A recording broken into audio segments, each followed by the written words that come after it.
Hey, good morning. I'm John Rhoads. This is Rhoads Life Coaching, and I wanted to make a subtle distinction today between two different terms and see if it resonates for you.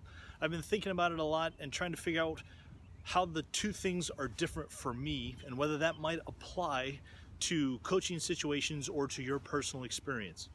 And the two different concepts are isolation and solitude. How are those two things different? Both of them are talking about being alone in some capacity, but for me, the tone and reason and intent behind them are different. Isolation seems to be some kind of either imposed thing, something that isn't necessarily wanted. And being isolated kind of cuts ourselves off, whether we choose to cut ourselves off or we are cut off by others. Being isolated for me has kind of a negative tone or charge to it.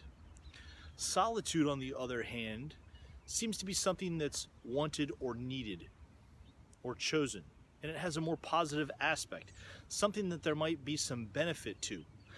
There could be a benefit to being isolated.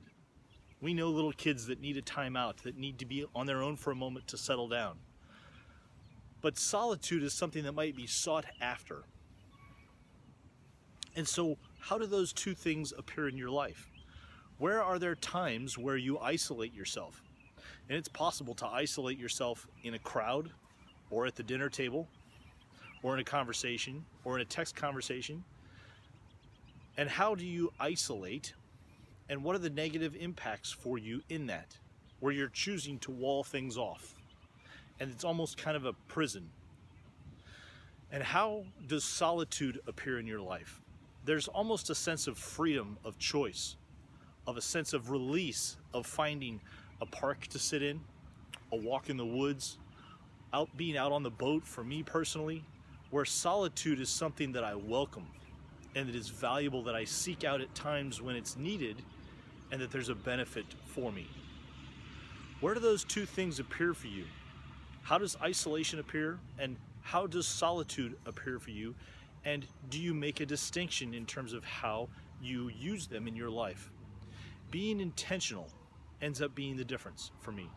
And being intentional about, am I isolating myself, and is this what I need? And can I choose something different? And being intentional about solitude, and I have a lot of things going on right now, and it would be helpful for me to find some time for myself. I would challenge you to take a look at that and where you're choosing and why. Isolation can almost be a sense of avoiding or numbing. Solitude is a reconnecting and being very intentional and releasing in freedom.